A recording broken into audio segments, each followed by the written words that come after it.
Hi friends, welcome to Kavi's kitchen. எல்லோரும் நல்லா இருப்பீங்கன்னு நினைக்கிறேன்.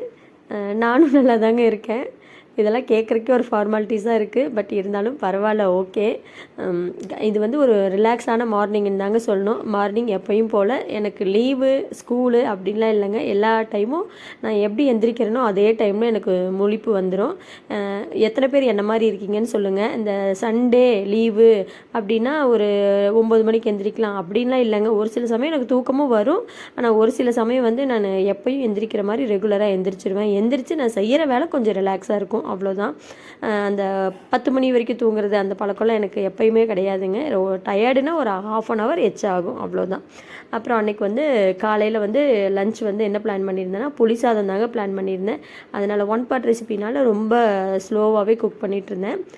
சுண்டல் வந்து ஸ்நாக்ஸுக்கு வந்து வேக வைக்கலாம் அப்படின்னு சொல்லிட்டு சுண்டல் வேக வச்சு பாப்பாங்களுக்கு வச்சுட்டு போனோம்னா அவளுக்கு சாப்பிட்டுட்ருப்பாளுங்க. ஆக்சுவலி அன்றைக்கி வந்து லீவ் அவளுகளுக்கு, அதனால் நான் மட்டும்தான் ஸ்கூல். அதனால் ஒன்றும் பிரச்சனை இல்லை, பொறுமையாக நம்ம கிளம்பிக்கலாம் அப்படின்னு சொல்லிட்டு பொறுமையாக டீயும் போட்டு குடிச்சிட்டு நானும் எங்கள் வீட்டில் அவரும் கொஞ்சம் நேரம் உட்காந்து மொக்கையும் போட்டுட்டு, இந்த டீ குடிக்கிற டைமிங் இருக்குது பார்த்திங்களா, அது வந்து கொஞ்சம் அப்படியே ஜாலியாக போயிட்டுருக்கோம். அந்த ஜாலியாக போகிற மாதிரி டைம் இருந்தால் தான் டீ வைப்பேன், இல்லைன்னா டீ வைக்கவே மாட்டேன். அந்த அவசரம்னு கிச்சனில் நின்றுட்டே குடிக்கிறது வந்து நான் டீ கண்டிப்பாக நான் வைக்கவே மாட்டேங்க.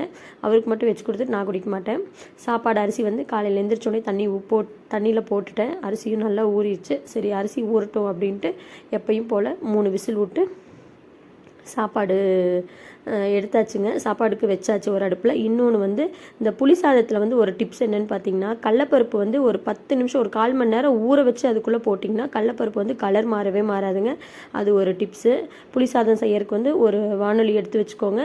அதில் கொஞ்சமாக நல்லெண்ணெய், கடுகு, ஏன்னா இந்த கடலப்பருப்பு வந்து இது பண்ணி போடுறனால, ஊற வச்சு போடுறதுனால அந்த கலர் மாறாமல் இருக்கும்.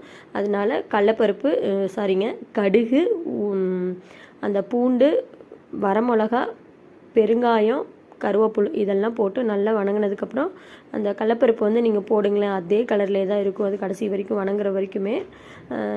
இது வந்து எங்கள் அம்மாவோட டிப்ஸு. எங்கள் அம்மாவுக்கு யாரோ சொல்லியிருப்பாங்க போல், எங்கள் அம்மா வந்து எனக்கு சொன்னாங்க. நான் சொல்கிற அத்தனை டிப்ஸுமே எங்கள் அம்மா பக்கத்து வீட்டில் இந்த மாதிரி சொல்கிற நெய்பர்ஸ் தாங்க. அந்தளவுக்கு நானே டிப்ஸு சொல்கிற அளவுக்கு நான் சமையலில் ஒன்றும் அதெல்லாம் கிடையாதுங்க. அதுக்கப்புறம் இது ரெண்டும் நல்லா வணங்கினதுக்கப்புறம் பூண்டு வந்து கொஞ்சம் நல்லா வணங்கணும் இல்லைங்களா.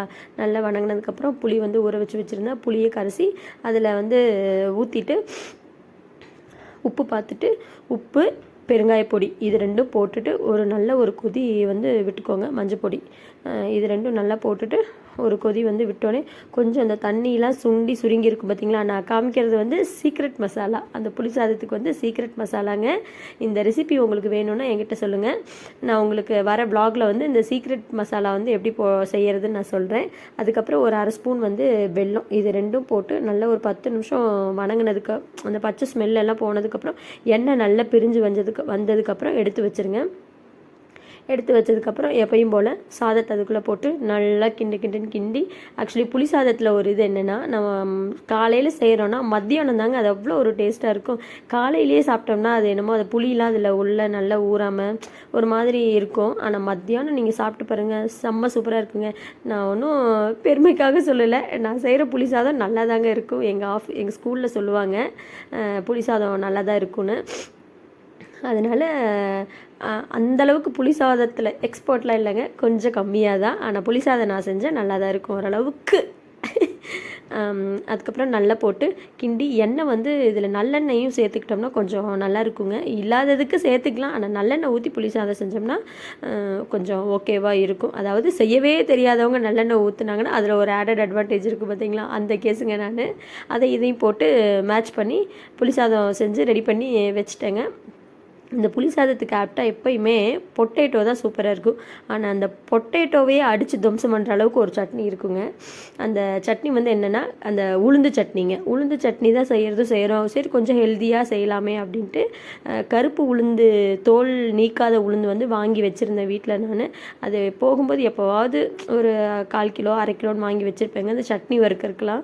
அதனால் கருப்பு உளுந்து சட்னி அரைக்கலாம், எப்போவாவது தான் நம்மளே ஹெல்த்தியாக செய்கிறோம் அப்படின்னு சொல்லிட்டு சரி கருப்பு உளுந்து சட்னியும் செஞ்சுருவோம் அப்படின்ட்டு ஒரு எண்ணெய் ஒரு வடை சட்டி வச்சுட்டு அதில் எண்ணெய் ஒரு ஸ்பூன் ஊற்றிட்டு ஒரு 3 வரமிளகாங்க நல்ல எண்ணெயில் போட்டு வறுத்தெடுத்துட்டு அந்த தோல் நீக்காத உளுந்து தான் நான் ஒரு 4-5 ஸ்பூன் போட்டேன். என் கையில் ஒரு கை போட்டேன். அவங்கவுங்க குவான்டிட்டிக்கு தகுந்த மாதிரி போட்டுக்கோங்க. நான் அதே மாதிரி தான் போட்டேன். நல்லா வணங்கினதுக்கப்புறம் தேங்காய் வந்து நல்லா ஃப்ரெஷ் தேங்காய் துருவி வச்சுருந்தேன். அந்த ஒரு கைப்பிடி தேங்காய் அதில் வந்து நல்லா போட்டு நல்லா வறுத்துக்கோங்க.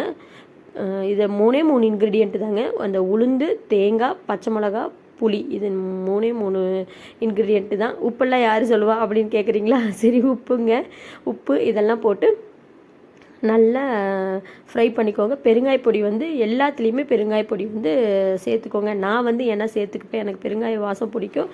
அது இல்லாமல் அந்த கை பிடிக்குது கால் பிடிக்குதுன்னு சொல்கிறோம் இல்லைங்களா, அதனால் பெருங்காயப்பொடி வந்து கொஞ்சம் சேர்த்திக்கோங்க அப்பப்போ. அதுக்கப்புறம் இதெல்லாம் போட்டு நல்லா மிக்சியில் அரைச்சிட்டு, இதே ஊரில் எல்லாம் இருந்ததுன்னா அம்மிக்கல்ல அரைச்சோம்னா இன்னும் டேஸ்ட்டாக இருக்கும்.